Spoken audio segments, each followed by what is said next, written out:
Oi, pessoal. Vocês podem me dar um retorno aí do som, por favor?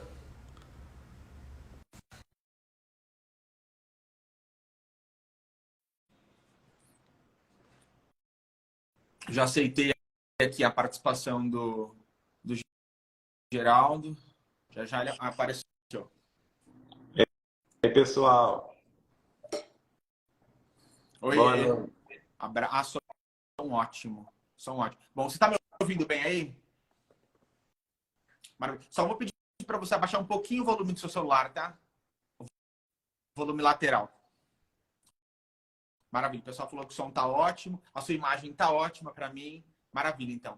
Gente, nós precisamos começar um pouquinho mais tarde hoje, 15 minutos aí mais tarde, porque a gente teve um probleminha de conexão, como nós colocamos nos stories, mas estamos aqui para fazer o evangelho, o culto do evangelho normalmente.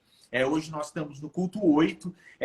Já faz 3 semanas que nós entramos no capítulo 5 do Evangelho segundo o Espiritismo, e nós ainda não conseguimos sair desse capítulo, mas hoje a gente vai avançar bem no capítulo 5 do Evangelho segundo o Espiritismo. Nós não vamos terminar o capítulo ainda hoje, mas vai dar para trazer uma abordagem bem interessante. E como nós comentamos no início dos estudos, nós não temos pressa em terminar o Evangelho, a gente quer percorrer todo o texto, porque o nosso objetivo é percorrer todo o texto do Evangelho segundo o Espiritismo e passar posteriormente para as revistas espíritas. Lembrando que a dinâmica, né, do Evangelho segundo o Espiritismo, do culto do lar, então a gente aconselha, né, os nossos irmãos e irmãs que estão conosco a deixarem um copo de água para fluidificar, especialmente aquelas pessoas que estão precisando de algum auxílio na saúde. Nós já tivemos alguns testemunhos bem interessantes sobre águas fluidificadas, então a gente sempre recebe aquilo de que os nossos espíritos precisam. Então, lembrando aí da água, de colocar o copo com água para fluidificar. Antes de nós começarmos, eu vou fazer uma prece breve e depois nós entramos propriamente no texto do capítulo 5 do Evangelho segundo o Espiritismo. Nosso Deus, nosso Pai, de infinitos amor, misericórdia e justiça, inteligência suprema, causa primária de todas as coisas. Jesus, nosso divino amigo, nosso mestre, salvador e redentor, o amor das nossas almas. Maria, nossa mãe santíssima, em cujos braços nós temos encontrado afeto, carinho, devoção, aconchego, tudo de que nós precisamos para seguir em frente com confiança. E toda a espiritualidade amiga que nesta oportunidade nós cumprimentamos no nome do nosso saudoso e muito amado codificador Allan Kardec. Reunidos aqui em teu nome, Jesus, mentalizando a tua imagem excelsa, nós todos nos ajoelhamos diante da gratidão que é estarmos aqui, diante da gratidão que temos por estudar o teu santo evangelho, e todos nós dizemos: Hosana a Deus nas alturas, bendito é aquele que vem em nome de Deus. Nós cremos, Jesus, nos teus postulados. Nós cremos, Mestre, que o teu nome é muito poderoso. E reunidos aqui, em teu nome, nós pedimos para que o teu Espírito, para que a tua presença seja registrada pelos nossos corações na noite de hoje. Nós ansiamos pela tua presença, Mestre. O anseio, a aflição maior dos nossos corações é um dia poder estar bem próximo do teu coração. Ouvir como um dia o fez João Batista e João Evangelista, as batidas do teu coração, Mestre, lado a lado, porque nós te amamos e ansiamos por esse reencontro. Nós cremos no que o Senhor nos trouxe, naquilo que o Senhor nos disse, e sabendo que o Senhor é um mestre que nos ama e que nunca nos deixa desamparados na aflição, no desespero, nós nos reunimos aqui, Senhor, em teu nome, pedindo para que da nossa reunião singela saia um raio de luz capaz de chegar aos nossos irmãos e irmãs que sofrem na noite de hoje. Como nós sempre fazemos, mais uma vez, Mestre, pedimos pelas mães que perderam seus filhos e estão desesperadas nessa noite. Pedimos pelos nossos irmãos e irmãs que estão doentes nos hospitais ou nas suas casas e anseiam pela saúde, pela tua presença, Jesus. E também pedimos por aqueles que receberam recentemente diagnósticos terríveis, difíceis de lidar. Nós pedimos, Mestre, pelos nossos irmãos e irmãs que se encontram nas ruas, ansiosos pelo pão e pela água. Pedimos sempre, Jesus, pelos nossos irmãos e irmãs que, em perdendo a esperança nos dias do porvir, planejam tirar a própria vida. Também pedimos, Mestre, que a tua luz chegue às trevas mais densas do universo e que teu nome, dessa forma, seja glorificado. Seja conosco sempre, Jesus, que o teu nome seja louvado, porque nós cremos que o nome Jesus, Jesus Cristo, tem todo o poder para mudar, para libertar, para curar, para trazer para as nossas vidas esperança e paz, para nós seguirmos um caminho mais feliz e muito mais honesto, crendo e perseguindo todas as coisas das quais os nossos espíritos realmente precisam. Nós sempre, Mestre, agradecemos pela oportunidade de estudar o Teu Evangelho e de estarmos reunidos em Teu nome. E sempre, Jesus, pedimos para que nunca nos falte trabalho na seara cristã e para que nunca nos falte uma atitude mental que nos torne capazes de realizar todo e qualquer trabalho a nós dedicado. Mestre, mais uma vez, nós nos ajoelhamos aqui com os nossos corações abertos e ansiosos, mais uma vez, ansiosos pela tua presença, de joelhos, e dizemos: Ave Cristo, os que vão viver para sempre te glorificam e te saúdam. Se conosco, Mestre, hoje e sempre. Que assim seja. Então, vamos lá então, pessoal. Vamos começar então agora propriamente no texto do Evangelho. Então, a gente ainda está no capítulo 5 do Evangelho segundo o Espiritismo, cujo título é Bem-aventurados os aflitos. Então, como nós já comentamos, todo o capítulo do Evangelho segundo o Espiritismo começa com citações retiradas diretamente da Bíblia. Então, nós vamos, para começar o estudo, mais uma vez, trazer aqui os trechos que Kardec selecionou para iniciar esse capítulo. Então, bem-aventurados os aflitos. Kardec começa trazendo 3 trechos bíblicos. O primeiro está em Mateus, no capítulo 5, nos versículos 4, 6 e 10. Vamos lá. Bem-aventurados os que choram, pois que serão consolados. Bem-aventurados os famintos e os sequiosos de justiça, pois que serão saciados. Bem-aventurados os que sofrem perseguição pela justiça, pois que é deles o reino dos céus. Daí ele passa para o Evangelho de Lucas, no capítulo 6, versículos 20 e 21. Bem-aventurados vós que sois pobres, porque vosso é o reino dos céus. Bem-aventurados vós que agora tendes fome, porque sereis saciados. Ditosos sois vós que agora chorais, porque rireis. E aí, o último trecho que Kardec traz para a gente, lá em Lucas, no capítulo 6, versículos 24 e 25. E aí, como a gente já comentou aqui, pessoal, essas infelicidades, esses ais, eles estão apenas no Evangelho de Lucas. O Evangelho de Mateus não tem isso. Tem apenas as bem-aventuranças. Mas vamos lá. Evangelho de Lucas, capítulo 6, versículos 24 e 25. Mas ai de vós, ricos, que tendes no mundo a vossa consolação. Ai de vós que estáis saciados, porque tereis fome.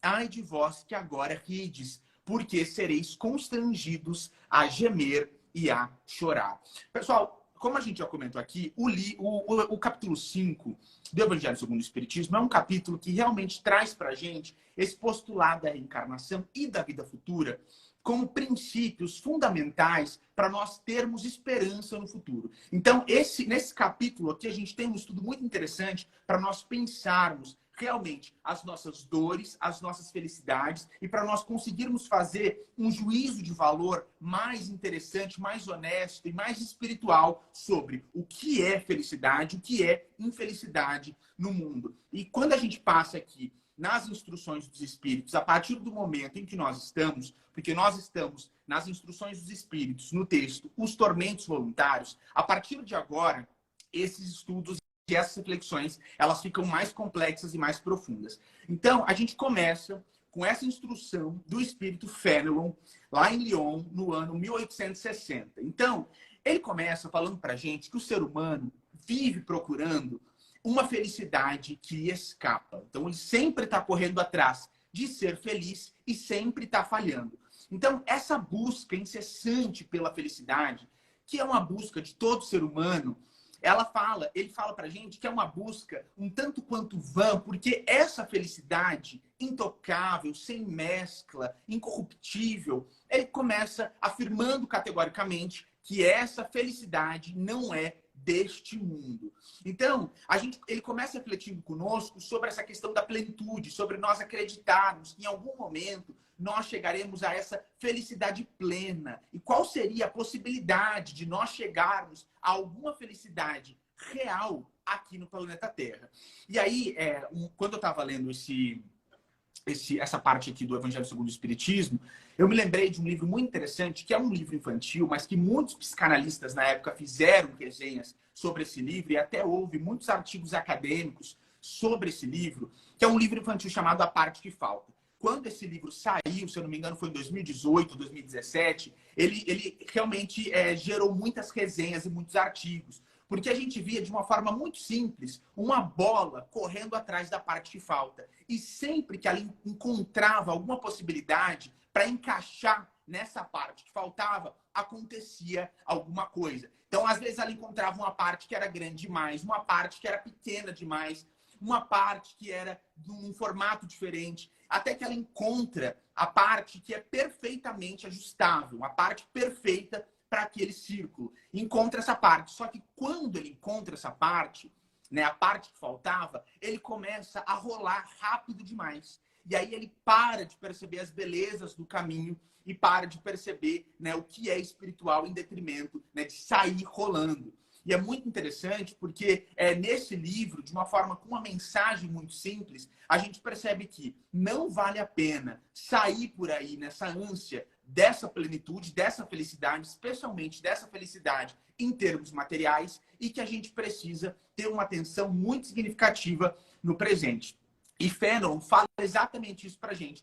Porque ele fala que a felicidade aqui no planeta Terra é uma felicidade sempre transitória, especialmente quando nós buscamos a felicidade material, essa felicidade nas coisas materiais. Agora, essa felicidade espiritual, quando nós buscamos a felicidade, né, no serviço ao próximo, no amor, quando nós percebemos a felicidade nas coisas que têm um aspecto menos materialista, o Fénelon fala pra gente que essa felicidade, ela pode realmente não ser inquebrantável aqui no planeta Terra, mas que ela é uma felicidade real. Então, em sendo uma felicidade real, ela alimenta os nossos espíritos.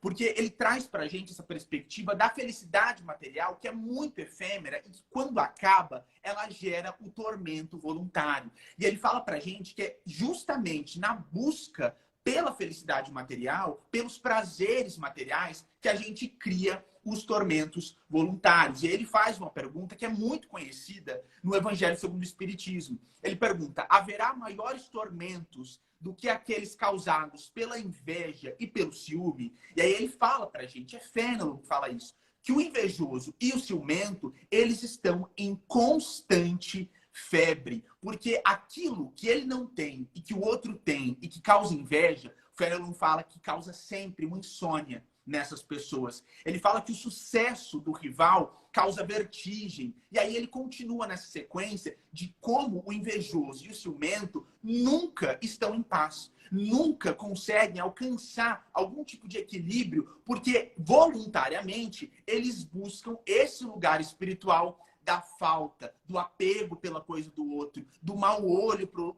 lugar do outro. E aí ele fala pra gente que esses tormentos, eles são absolutamente voluntários, porque todo mundo pode lutar contra o ciúme e contra a inveja. E aí a gente entra nas reflexões aqui com esse espírito.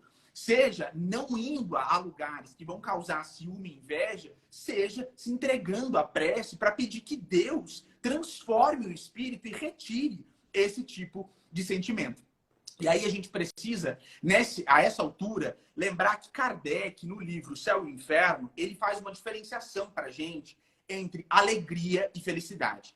Kardec fala para a gente que a alegria, ela é um sentimento material. Que a alegria, ela é absolutamente dependente de fatores externos. Então, a alegria é da matéria. Então, a alegria nos prazeres efêmeros, a alegria no sexo desregrado, a alegria na bebedeira com os amigos. Essa alegria que é muito efêmera. Agora, Kardec fala pra gente que a felicidade, ela é atributo do espírito. Então, quando o espírito trabalha para sua felicidade, quando ele chega a esse lugar da felicidade, ele não volta. A felicidade, ela é realmente intocável. A felicidade não acaba, ela segue com o espírito. Então, o fenômeno, aí, aliado ao conhecimento que Kardec traz para a gente no livro Céu e Inferno, fica muito claro, esclarece para a gente esse espírito, né, de alta envergadura, de que a busca pelas coisas materiais vai resultar nesses tormentos voluntários e que a busca pelas coisas espirituais vai sempre trazer como consequência uma felicidade que é do espírito. Então, ele fala que quantos tormentos, né, a gente não consegue evitar se a gente se contentasse com aquilo que a gente tem, sem sempre estar nessa busca e nesse anseio por querer mais e de uma forma desmedida. Ele fala que aquele que não quer parecer ser ou ter mais do que se é ou se tem, também alcança uma paz muito grande aqui nesse planeta.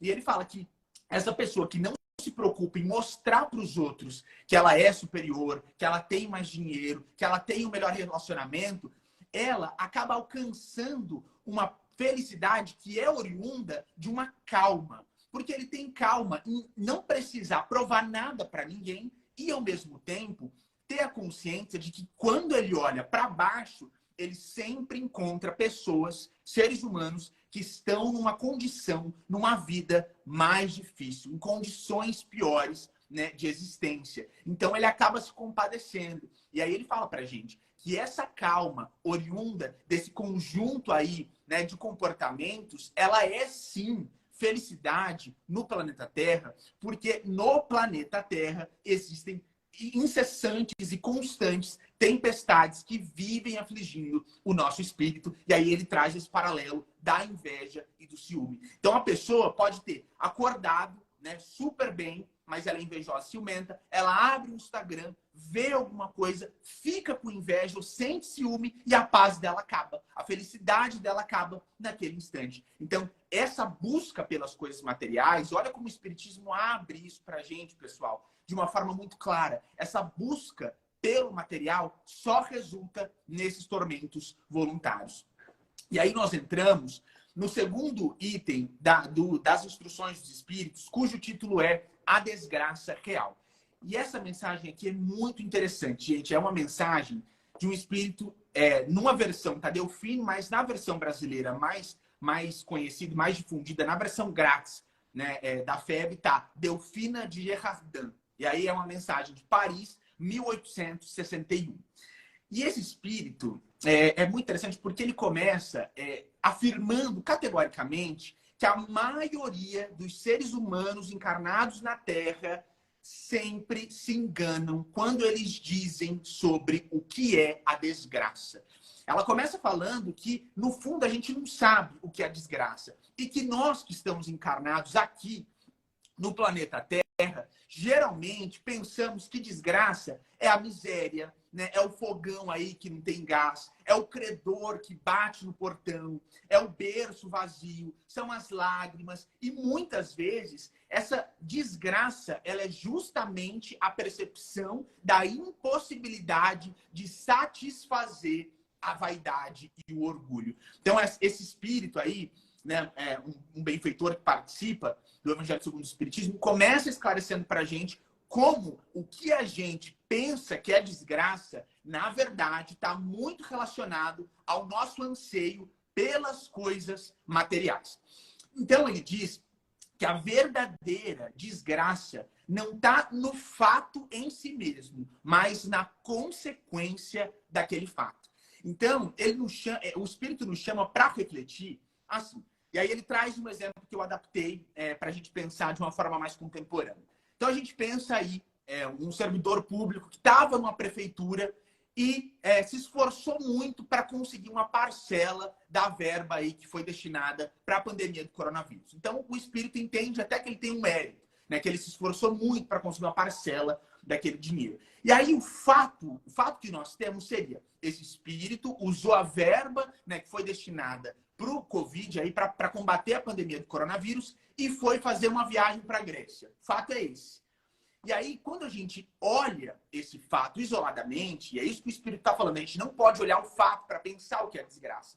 A gente pensa de uma forma materialista que esse espírito é um esperto e conseguiu ir para a viagem que ele tanto sonhava, furtando. Então, a visão material ela é sempre muito limitada. Agora, se nós temos acesso à consequência espiritual e a gente fica sabendo que esse espírito que roubou durante a pandemia, furtou, né, durante a pandemia, vai precisar reencarnar com muita falta de ar para purgar essa culpa da consciência de ter tirado dinheiro de uma pandemia numa outra encarnação, a consequência é muito desastrosa. Então, a nossa análise nunca pode ser pelo que nós vemos materialmente.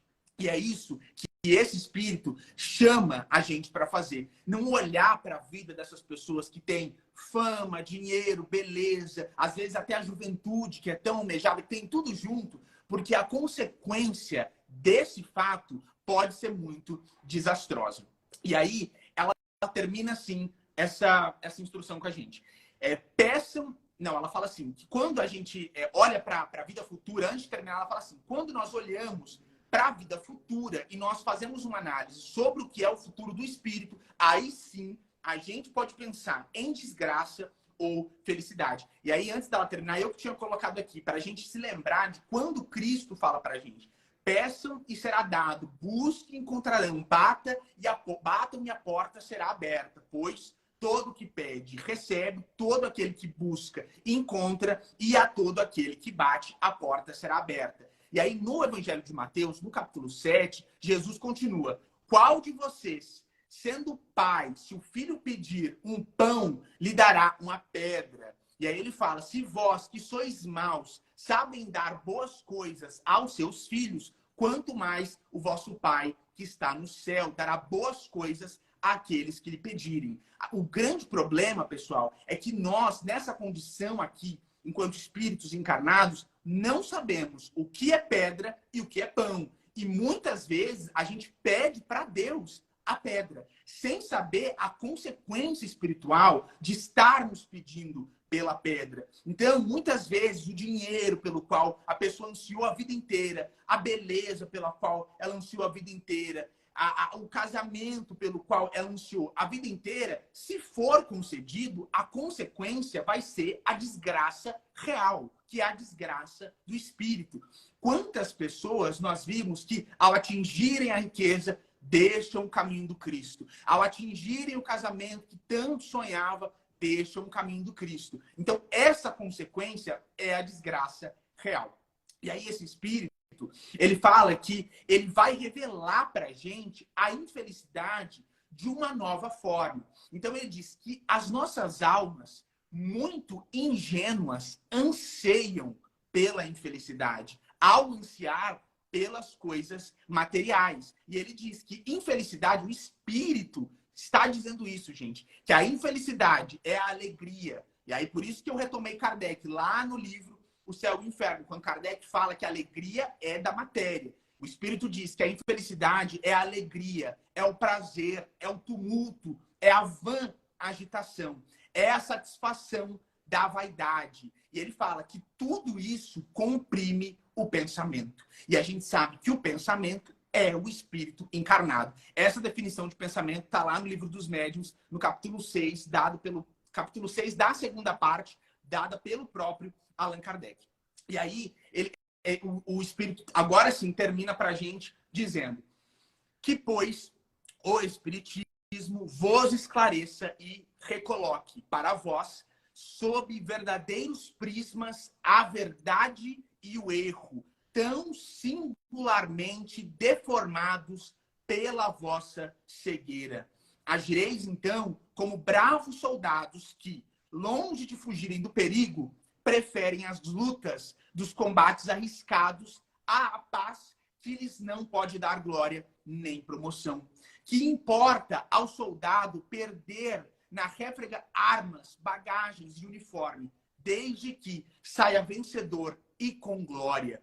Que importa ao que tem fé no futuro deixar no campo de batalha da vida a riqueza e o manto da carne, contanto que a sua alma entre gloriosa no reino celeste. Então, pessoal, esse espírito, e a mensagem é maravilhosa, traz para a gente uma abordagem nova sobre essa desgraça real. Sendo essa desgraça real a desgraça do espírito, mesmo que na terra o corpo encarnado esteja desfrutando do dinheiro, do prazer, do luxo e de todas as possibilidades pelas quais todos nós ansiamos enquanto estamos encarnados aqui. E aí, gente, a gente passa para a última da minha parte aqui, instrução dos espíritos, que se chama a melancolia. E aí o espírito que ditou essa mensagem se chama François de Geneve. E ela foi editada em Bordeaux. E aí o espírito começa com uma pergunta muito interessante. Ele começa indagando assim: sabe aquela tristeza, né, que se apodera do seu coração muitas vezes e você não sabe exatamente o que significa, né? E de repente você se vê entristecido e pensando que a sua vida é muito amarga. E o espírito começa a falar conosco sobre essa tristeza, que de vez em quando vem, bate a porta dos nossos corações. E ele fala que essa tristeza é o espírito que, ansiando pela liberdade da condição de espírito, né? E aí, pela felicidade, pela liberdade que ele tem no plano espiritual, mas quando ele percebe que ainda está ligado ao corpo, né, e preso à matéria, e de tanto tentar sair do corpo, ele percebe que não consegue, que não tem forças para isso. Quando ele percebe que esse esforço de sair do corpo é em vão, essa felicidade vem. E esse espírito, essa infelicidade vem. E esse espírito fala pra gente dessa amargura, dessa tristeza, de uma forma muito clara e muito inerente a todos os seres humanos. Ele explica que isso acontece com todo mundo que está encarnado na Terra. E que esse sentimento de amargura, de que a vida é triste, de que não tem esperança no futuro, muitas vezes é simplesmente esse esforço inútil do espírito em sair do corpo. E aí o espírito cai na tristeza.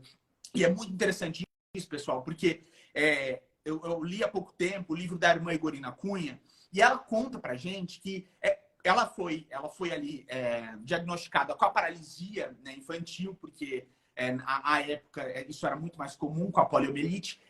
E ela, sentada ali com a perna, ela fala que ela não sentia nenhuma vitalidade naquela perna. E em estando sentada, ouvindo música, a irmã Igorina conta no livro dela que ela ansiava muito por sair percorrendo o espaço. Sair pelo espaço, que o espírito saísse do corpo, flutuando pelo espaço, no som da música. E ela conta pra gente que numa dessas meditações ouvindo música, o espírito dela saiu do corpo. O espírito saiu do corpo, ela ficou maravilhada com aquela sensação do espírito livre andando por aí, e foi aí que ela entendeu a força do espírito e começou a lutar pela cura da paralisia. E aí o resumo da história é que ela entendeu que o espírito é uma força potente, né? E como diz André Luiz, é uma força mento-eletromagnética, e entendendo isso, e com meditações, com muita disciplina e com muito estudo espírita, ela conseguiu curar com a força da mente, com a força do pensamento, que é o espírito encarnado,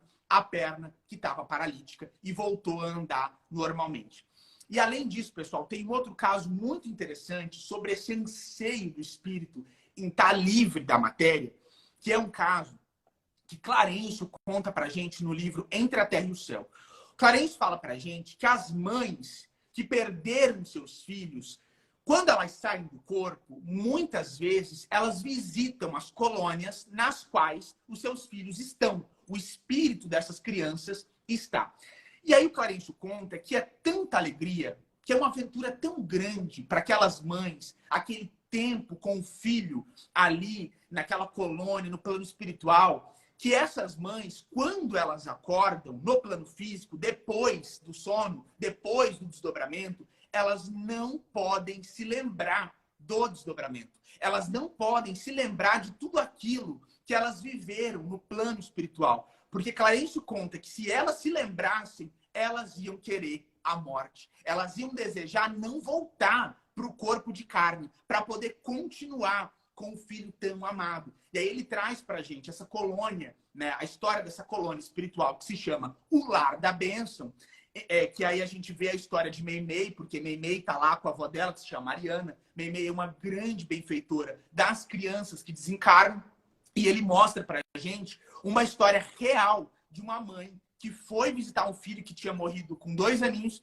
e quando ela volta, ela não pode se lembrar, e aí ele explica que realmente, se ela se lembrasse, ela ia preferir a morte para tentar, de alguma forma, ficar com o filho.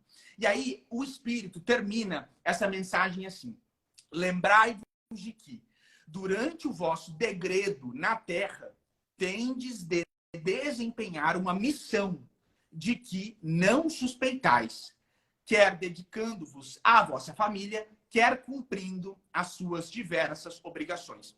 Isso é muito comum, gente, que a gente escuta muitas pessoas falando que não sabem qual é a própria missão. De qualquer forma, mesmo quem não sabe qual é a própria missão, a gente sabe que o Cristo nos chamou ao amor. E aí lá no Evangelho, né, de Mateus, ele fala: ama o teu Deus sobre todas as coisas e ama o teu próximo como a ti mesmo. E aí, quando ele está apenas num outro contexto, lá no Evangelho de João, no capítulo 14, no capítulo 13, quando ele fala para os discípulos apenas sobre o amor, ele fala: ama o teu próximo, ama o teu irmão como eu vos amei. E é interessante a gente perceber isso, gente, porque antes de Jesus falar isso para os discípulos, naquele contexto da última ceia, antes de falar esse ensinamento, ele faz o quê? Ele lava os pés dos discípulos. E aí, no livro Pensamento e Vida, a gente tem Emmanuel definindo o amor de uma forma mais categórica. Amar é, acima de tudo, serviço ao próximo. Então, mesmo quem não descobriu ainda a missão, uma missão específica, né? E aí toda a missão começa na família, amando, mas quem não descobriu pode ter a certeza de que esse amor, traduzindo-se em serviço ao próximo, é uma missão para todos nós que estamos encarnados aqui na Terra. O Espírito continua. Se no curso desse degredo provação, exonerando-vos dos vossos encargos, sobre vós desabarem os cuidados, as inquietações e tribulações, sede fortes e corajosos para os suportar.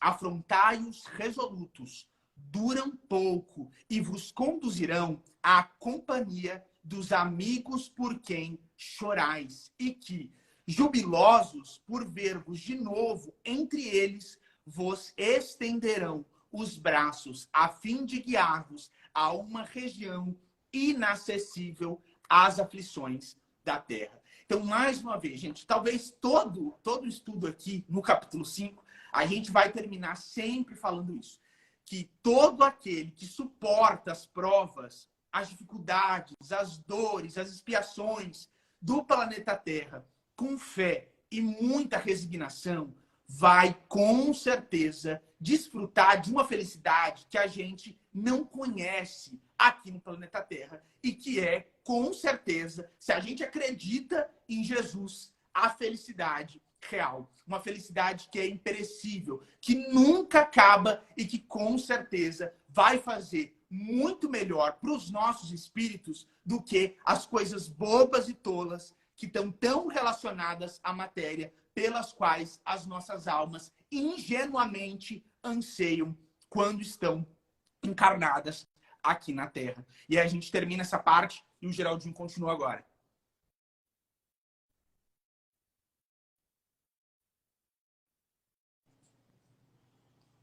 Bom, pessoal, esse capítulo é muito importante, tem muitos temas correlatos ao título do capítulo.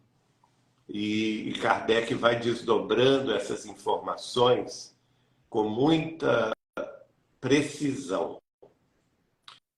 Agora, no item 26, ele vai introduzir uma mensagem dada por um guardião protetor na cidade de Paris, 1863.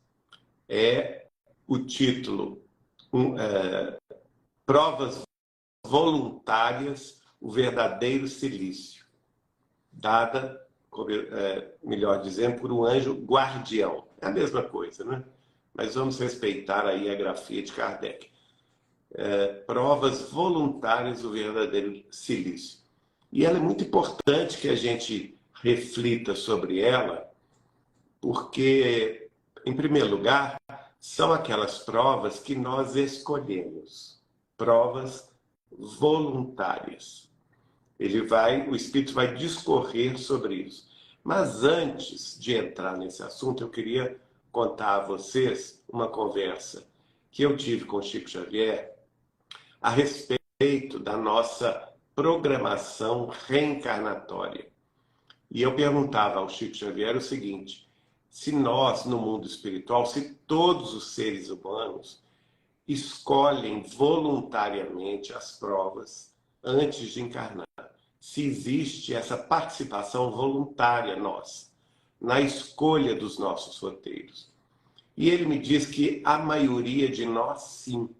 Então eu perguntei, mas qual que se é a maioria, não é todo mundo? Então ele me contou, não, Geraldinho, acontece o seguinte: todos nós, seres humanos, que temos uma condição de inteligência mediana para cima, todos nós vamos sim participar da escolha voluntária, né, da nossa programação reencarnatória no futuro. E essa programação envolve não somente nós, mas nossos familiares e amigos, benfeitores e mentores, e até mesmo a intercessão de espíritos elevadíssimos que, por alguma razão, no passado próximo ou remoto, nós tivemos algum tipo de relação social ou mesmo familiar. Então, é um projeto demorado, é um projeto que envolve, assim, por assim dizer, uma gama muito grande de espíritos, porque temos que reconhecer também o seguinte: quando reencarnamos, a gente não encarna sozinho. A gente precisa de uma mãe, de um pai. Por nossa vez, nós teremos, talvez, irmãos e irmãs que participarão do nosso grupo familiar, não é? Se vamos nos consorciar ou não com nossas esposas ou nossos maridos, se vamos ter filhos, quem serão os nossos filhos? Vejam bem, a complexidade disso é muito grande. E mesmo antes dos nossos avós, quem eram os pais deles? Que tipo de genealogia está se configurando nessa família que é de laços corporais, mas que bastas vezes se reúne também por laços espirituais, de afinidade, de sintonia, ou mesmo de culpa, porque às vezes um grupo de espíritos que foi culpado em determinada existência no cometimento de um crime, ou que forçou uma guerra, uma invasão, um saque, uma corrupção qualquer, esse grupo certamente vai programar a sua reencarnação junto para resgatar esses débitos. Então, por isso mesmo, o Chico vai nos dizer que, estando nós dentro da condição que ele chamou de mediana, de inteligência, vejam bem, não é uma condição moral, não é uma condição espiritual, é uma condição, segundo Chico Xavier, de inteligência mediana para cima. E isso abarca quase toda a humanidade, porque as pessoas que têm, vamos dizer assim, uma inteligência menor ou algum impedimento mental, naturalmente, que elas não têm capacidade de decidir sobre o próprio destino, porque elas não ainda avaliam a extensão dos problemas ou a extensão dos desafios que irão enfrentar. Então, partindo desse pressuposto que me foi explicado muito bem pelo Chico, a maioria de nós, como ele falou, vai participar voluntariamente, né? Ou seja, nós vamos participar com a nossa vontade das provas futuras de uma encarnação. E aí fica a questão, quando chegamos aqui na Terra, o que acontece? Nós podemos escolher aqui na Terra outras provas voluntárias, nós podemos estabelecer em nós disciplinas mais rígidas que talvez tenham sido organizadas ou recomendadas no mundo espiritual. Aí é que entra a questão que um anjo guardião vai escrever para Allan Kardec na cidade de Paris em 1863. E ele, então, vai também começar essa escrita perguntando também uma outra questão, se nós podemos também abrandar as nossas provas, se nós podemos melhorar o tipo de sofrimento pelo qual nós iremos enfrentar, né, através do qual nós iremos nos evoluir, nós iremos progredir através de uma prova ou de uma expiação, se essa prova ou se essa expiação poderia ser abrandada. Ele começa dizendo: perguntai se é lícito ao homem abrandar as próprias provas. Essa questão equivale a esta outra. É lícito àquele que se afoga cuidar de salvar-se? Àquele em quem um espinho entrou, retirá-lo? Ao que está doente, chamar o médico?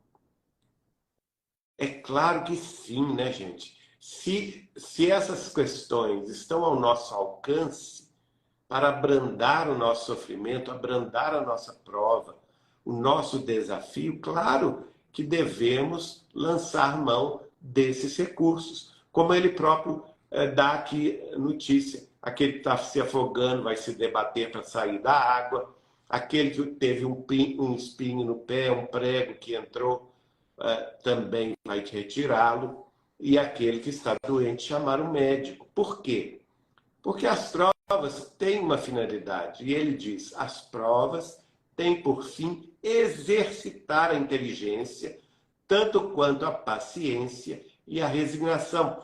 Então, veja, essa frase talvez seja das frases mais importantes dentro da filosofia espírita e dentro deste livro, o Evangelho segundo o Espiritismo, que ela nos dá também a porta de saída para o nosso sofrimento.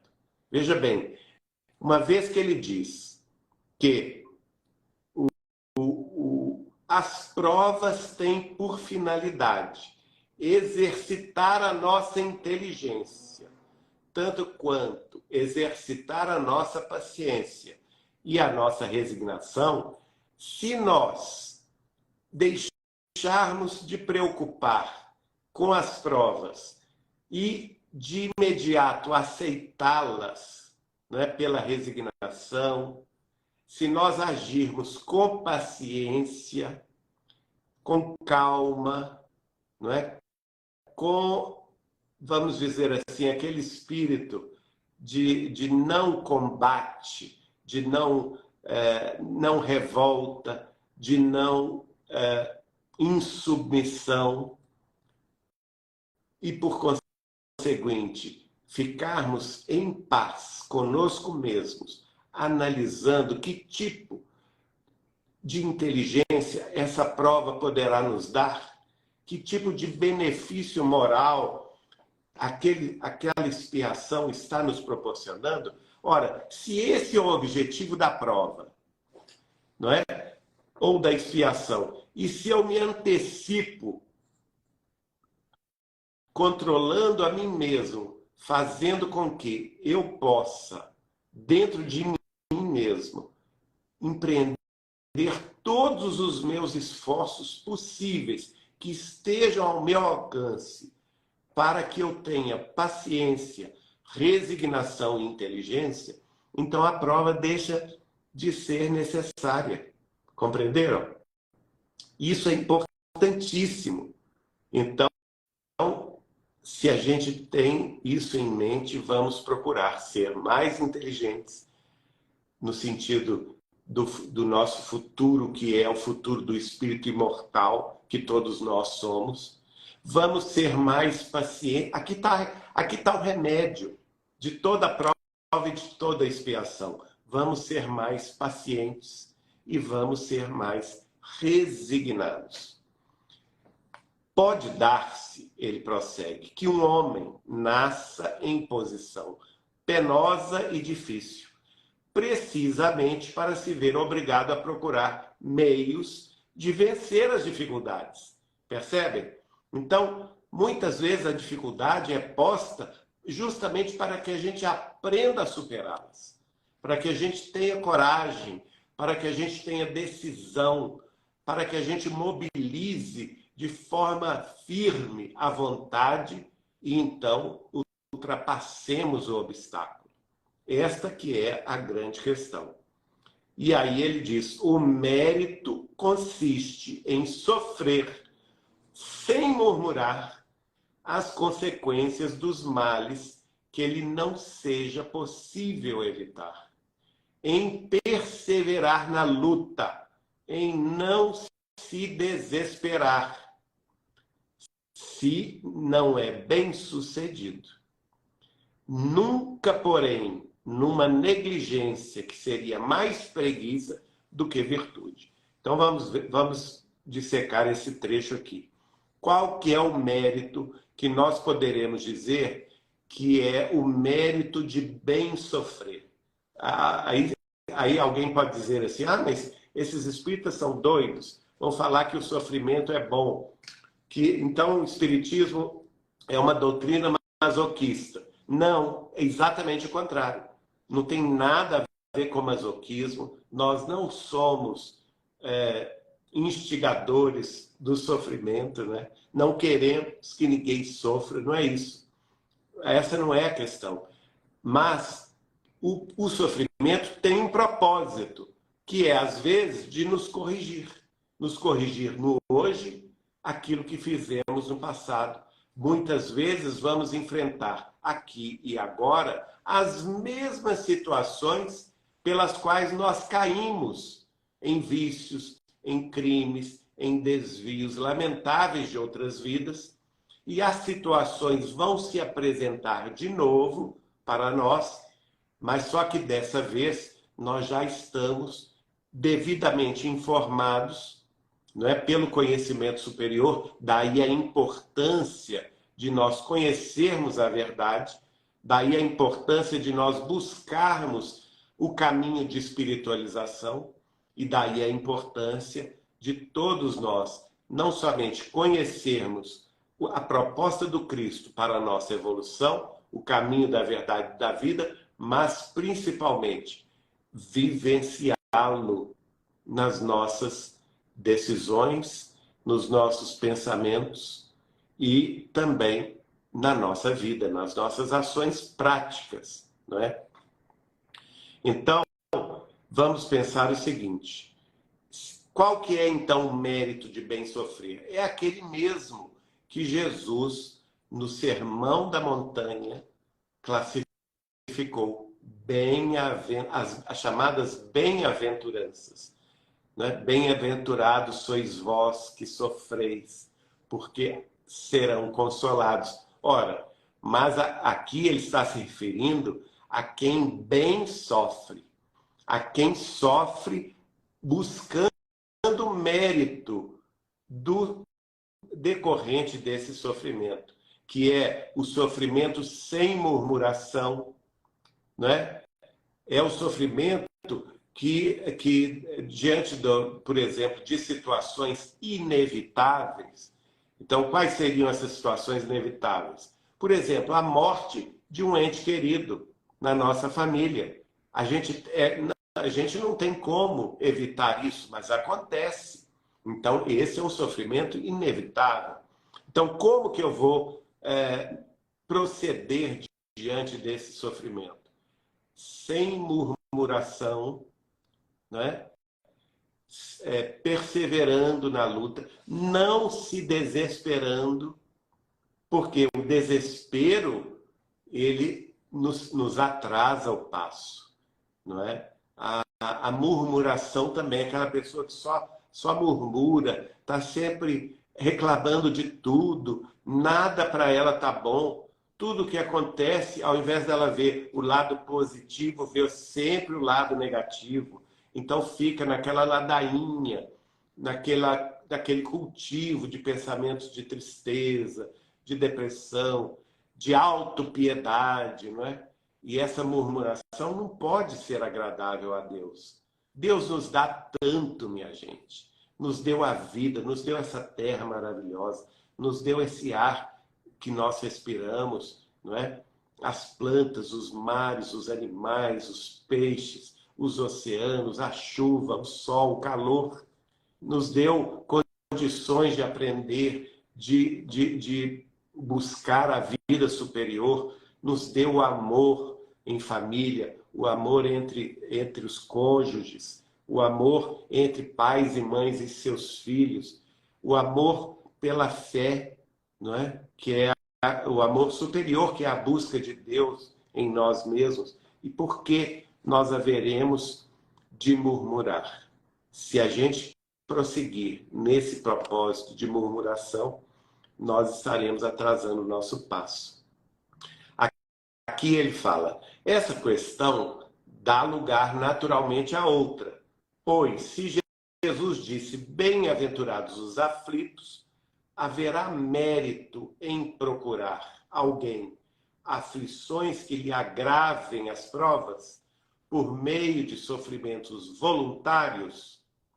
A isso responderei muito positivamente. Sim, há grande mérito quando os sofrimentos e as privações objetivam o bem do próximo, porquanto a caridade é caridade pelo sacrifício. Então, muita gente confunde essa questão, por exemplo, eles falam, Chico Xavier foi um homem que sofreu tanto, né? Que teve tantas doenças, que ficou praticamente cego e que ficou praticamente paralítico no fim da vida, porque ele era carregado de um lugar para outro, né? Então, isso é devido, por exemplo, a débitos que ele tinha de outras vidas? Não, gente, claro que não. O homem da elevação de Chico Xavier,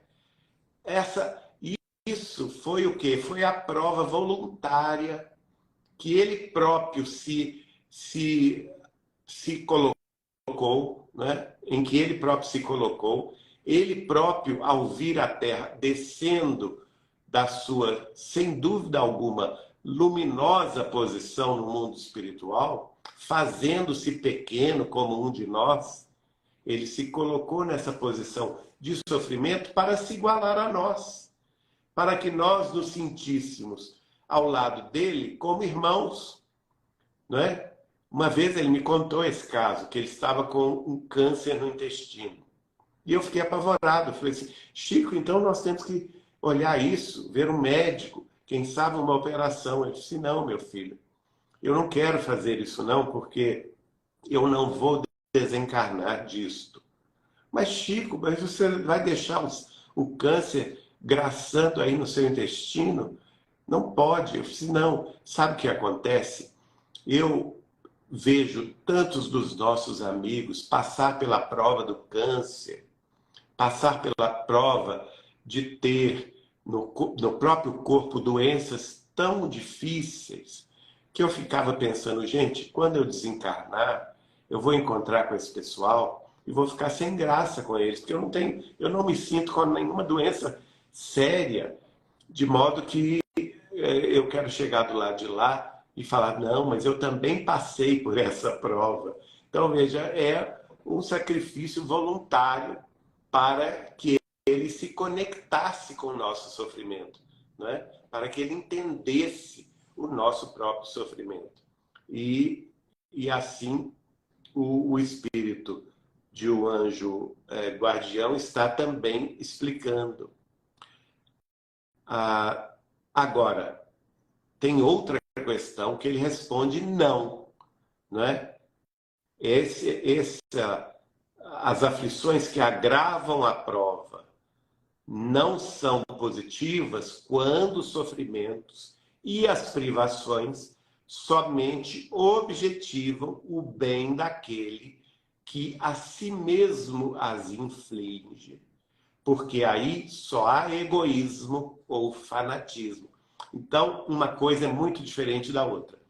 A primeira coisa, a primeira hipótese, como eu dei aqui do Chico Xavier, que é a pessoa se colocar numa posição de renúncia em favor do próximo, né? É a pessoa que desce das alturas e que renuncia ao bem-estar social, que renuncia ao bem-estar do amor familiar, que renuncia, por exemplo, ao casamento, à vontade de ter filhos, de formar família, para se devotar ao bem do próximo, né? Uma pessoa que, por exemplo, renuncia ao conforto material para trabalhar horas sucessivas sem remuneração em favor da fraternidade.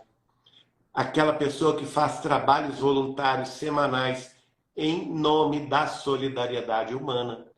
Então, esses são sacrifícios positivos, sacrifícios voluntários que a espiritualidade maior apoia.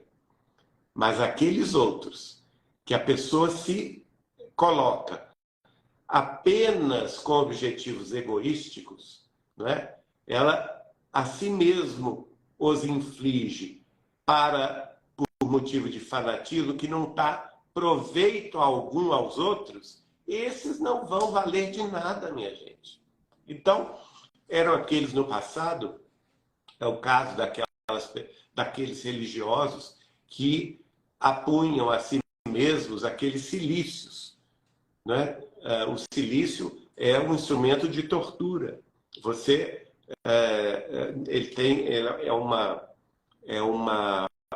Uma corda ou uma corrente de ferro que na ponta tem uma bola de ferro e às vezes essa bola de ferro tem alguma ponta bem pontiaguda, algum cravo, alguma coisa nesse sentido, algum prego, né? E era comum que os religiosos do passado ficassem, para buscar a disciplina, ficavam se ciliciando, não é? Que é o quê? Se colocando aquele sofrimento corporal. Ora, isso adianta para quem? Isso é benefício para alguém? Não. Outra questão, a pessoa que se fecha num convento ou se fecha no mosteiro, ela está fazendo algum benefício aos outros?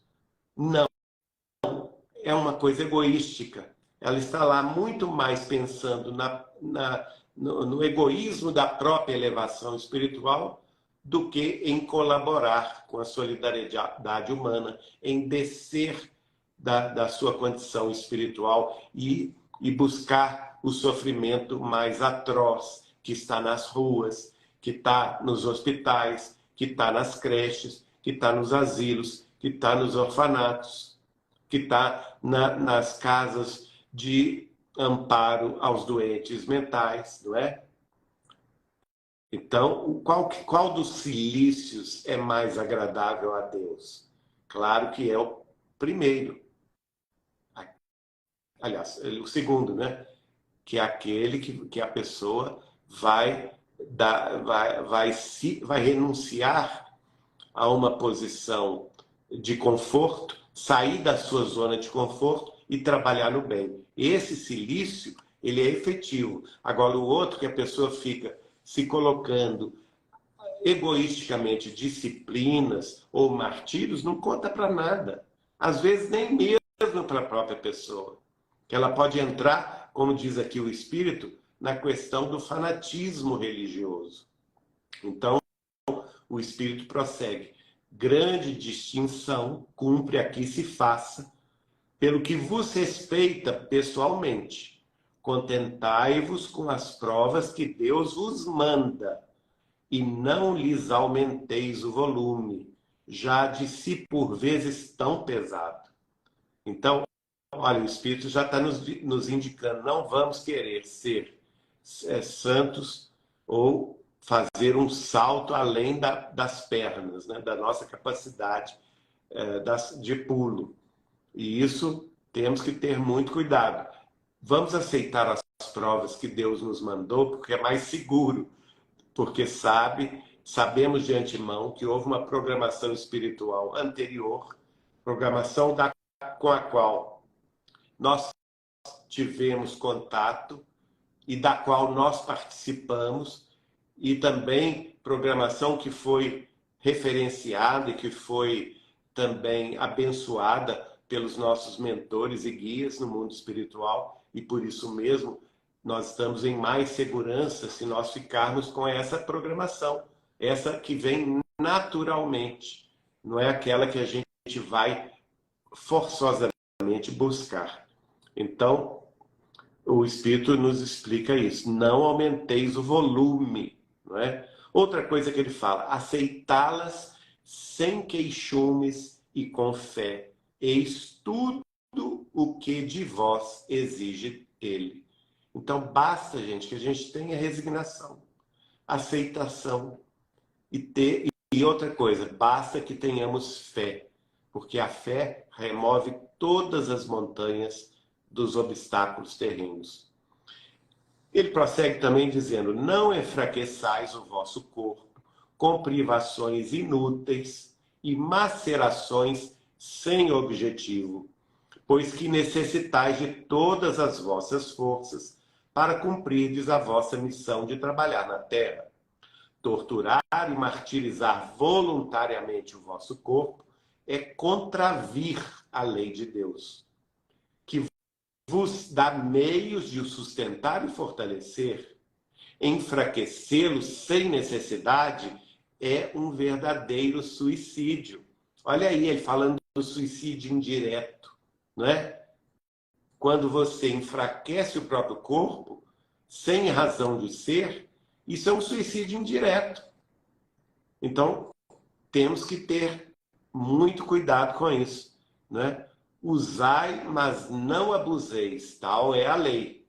O abuso das melhores coisas tem a sua punição nas inevitáveis consequências que acarreta.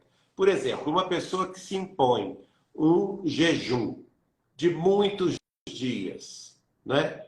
Não, eu vou deixar de comer 7 dias e vou deixar de beber água durante 7 dias. Provavelmente ela vai desencarnar, né? Já se sabe pela ciência que a pessoa não pode ficar sem água. Ela pode até aguentar um tempo grande sem consumir alimentos sólidos, mas sem água não aguenta. Ela precisa da água. A água é a base da vida.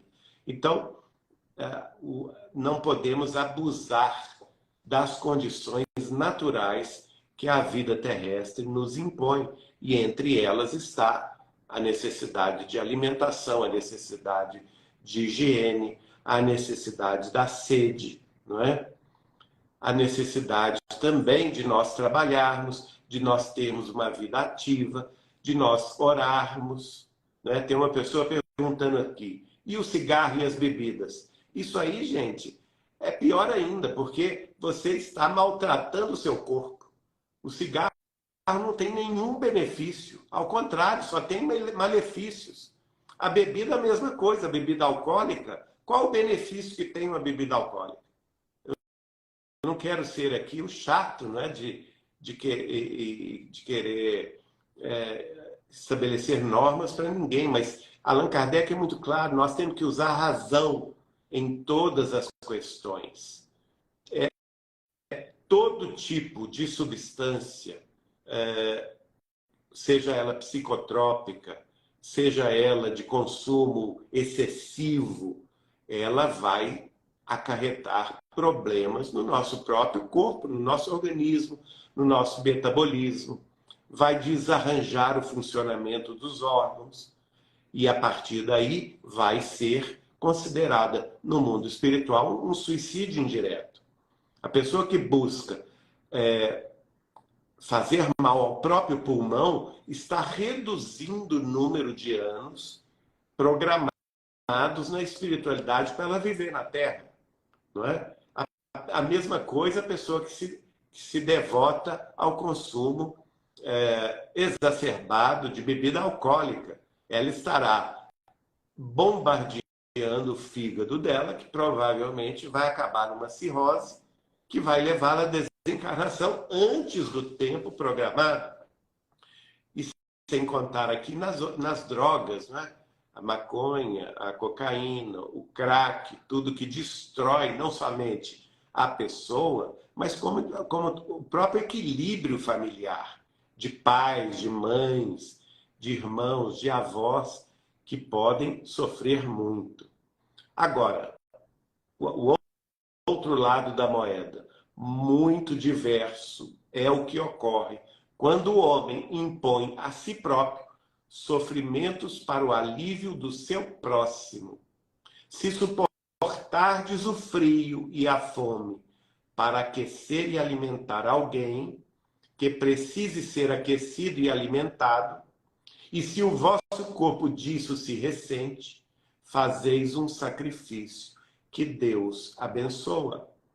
Então, gente, quanto nós temos de excesso em nossos lares? Quanto que temos de excesso, por exemplo, nos nossos guarda-roupas, com roupas, calças, camisas, pijamas, malhas ou sapatos? E quantos estão na rua hoje com fome, com sede, com necessidade de um abrigo, necessidade de roupas, de uma coberta no frio, não é? Então, esse sacrifício, você tirar do que você tem e dar ao que não tem nada, esse é agradável a Deus. Deus abençoa. Ele prossegue: vós que deixais os vossos aposentos perfumados para irdes à mansarda infecta levar a consolação. Né? Quantas mansardas infectas nós encontramos em nossas cidades no mundo inteiro? Essas posições, por exemplo, que estão nas ruas, junto aos mais miseráveis, que não têm um teto onde morar e que muitas vezes se organizam em pequenas comunidades de moradores de rua, às vezes em pontos de tráfico de drogas, em pontos de consumo de drogas, como, por exemplo, a Cracolândia. Por que não buscarmos esses irmãos com o nosso apoio, a nossa palavra, uma quentinha, uma garrafa d'água, porque eles têm muita sede, não é? Agora que nós já entramos no outono, daqui a alguns meses estaremos no inverno, e algumas cidades brasileiras do Sudeste, do Centro-Oeste e do Sul do país atingem temperaturas muito frias, e vamos deixá-los nas ruas, passando frio, e a gente tem 10 cobertas, 10 agasalhos, por que não distribuir com eles um pouco do que nos sobra, não é? Então, ele prossegue: vós que sujais as vossas delicadas mãos, pensando chagas, vós que vos privais do sono para velar a cabeceira de um doente, que apenas é vosso irmão em Deus, vós, enfim, que despendeis a vossa saúde na prática das boas obras, tendes em tudo isso vosso cilício, verdadeiro e abençoado cilício, visto que os gozos do mundo não vos secaram o coração, que não adormecestes no seio das volúpias enervantes da riqueza, antes vos constituístes anjos consoladores dos pobres deserdados. Então, este é o verdadeiro cilício. Esta é a prova voluntária que agrada a Deus, que agrada aos bons espíritos, que vai agradar, gente, os familiares desencarnados daqueles que serão amparados por nós. E que uma vez vendo-nos trabalhar em favor dos seus filhos, dos seus netos, dos seus esposos ou das suas mulheres, não é? Dos seus avós, eles se simpatizarão com o nosso próprio destino e passarão a ser nossos benfeitores. É por isso que o apóstolo Paulo escreveu em determinado momento: granjeai amigos. Nós precisamos amealhar amigos, fazer com que a nossa família se expanda da família dos laços corporais para a grande família dos laços espirituais. Então, esta é, de fato, a nossa principal tarefa como cristãos no mundo terrestre. O espírito do anjo guardião vai encerrar dizendo: vós, porém, que vos retirais do mundo para lhe evitar as seduções e viver no insulamento, que utilidade tendes na terra? E aqui está criticando justamente aqueles que se encerram em mosteiros, em conventos ou em centros de meditação, que vão para os altos dos montes, fugindo da sociedade, fugindo das cidades, não é? Procurando um insulamento. Isto de nada adianta ao espírito. A pessoa que se insula, ela está se afastando da própria libertação espiritual, porque é no contato com os outros, é no contato com o próximo que nós vamos encontrar Jesus, que nós vamos encontrar a Deus e desenvolver em nós as forças potenciais do amor que precisamos desenvolver para a nossa evolução. Por isso ele fala: que utilidade tens na Terra? Às vezes a pessoa vai passar 70 anos num mosteiro, lá no Himalaia. Para quê? Chegar no mundo espiritual da mesma forma que entrou na Terra.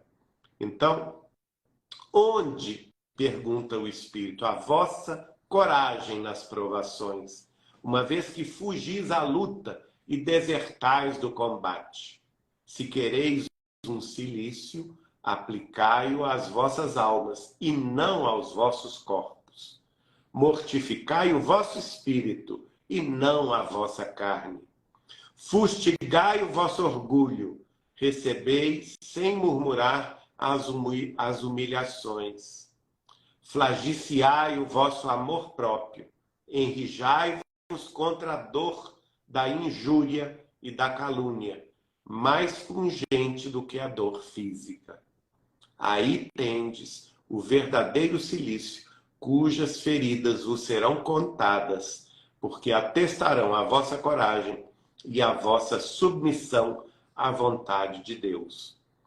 Muita gente fala assim: eu sou, se me atacam, eu não consigo, eu vou lá e revido. E eu tive uma lição muito grande com Chico Xavier. Uma vez que ele me falou assim: Geraldinho, faça na sua vida como eu fiz com a minha. Todo ataque, toda crítica, toda perseguição que eu sofri, eu nunca passei recibo à ofensa. É isso aqui que ele está falando. Ó. Flagiciai o vosso amor próprio, enrijai-vos contra a dor da injúria e da calúnia, mais pungente do que a dor física. É o Chico, ele não entrava em discussão, ele não entrava em contenda inútil. E ele dizia: nunca passei recibo à ofensa. Respondi sempre aos meus detratores com silêncio e com trabalho. Olha aí, a perseverança no bem. Silêncio para os detratores e perseverança no trabalho do bem do próximo. É isso que importa, gente. Esse é o verdadeiro silício. É o silício mais agradável a Deus. Por fim, nós não vamos ler os outros 2 itens das instruções dos Espíritos. Que só, Geraldinho, vai ter que passar para oração, porque a nossa bateria vai acabar. E aí, se apagar aqui, a gente não consegue salvar. Então, eu vou passar para a oração final, agradecendo a presença de todos, na certeza de que todos estamos com Jesus, Kardec e Chico Xavier, aprendendo a caminhar um roteiro de vida e de amor celeste. Somos os verdadeiros ricos da terra, aqueles que têm a riqueza da fé e da esperança, aqueles que têm, em nome de Deus, sede do conhecimento superior, aqueles que têm acesso a uma riqueza inimaginável, vertida de mais alto, através dos livros, centenas de livros que vieram pelas mãos dos benfeitores espirituais, desde o tempo de Allan Kardec, passando no século XX por Chico Xavier. E por isso nós rendemos graças, ó Deus, pelo pão espiritual que nos destes, fazendo com que tivéssemos acesso à abençoada doutrina dos Espíritos, o Consolador que nos enviaste, para nos lembrar de tudo quanto Jesus havia nos dito e nos esclarecer todas as coisas. Não nos deixais nunca apartados desse conhecimento de vida superior, mas, sobretudo, Senhor, fazei com que arregacemos as nossas mangas e partamos intimoratos no concurso daqueles que mais sofrem, sobrecarregados e aflitos em torno de nossos passos. Fazei com que os atinjamos sempre com a palavra da bênção, o olhar de compreensão, o abraço fraterno, o sorriso de fé e, sobretudo, Senhor, a migalha da esperança, que por vossa vontade sublime estejamos capazes de oferecer-lhes, assim hoje, agora, como para todo sempre. Assim será. Muito obrigado, Jesus. Muito obrigado, meu Deus. Muito obrigado, Chico Xavier e benfeitores espirituais que nos ajudam a compreender esta santa doutrina. Que estejamos sempre juntos, que nossas águas sejam iluminadas e abençoadas e que todos possamos ser despeços na vossa paz, agora e sempre. Assim seja.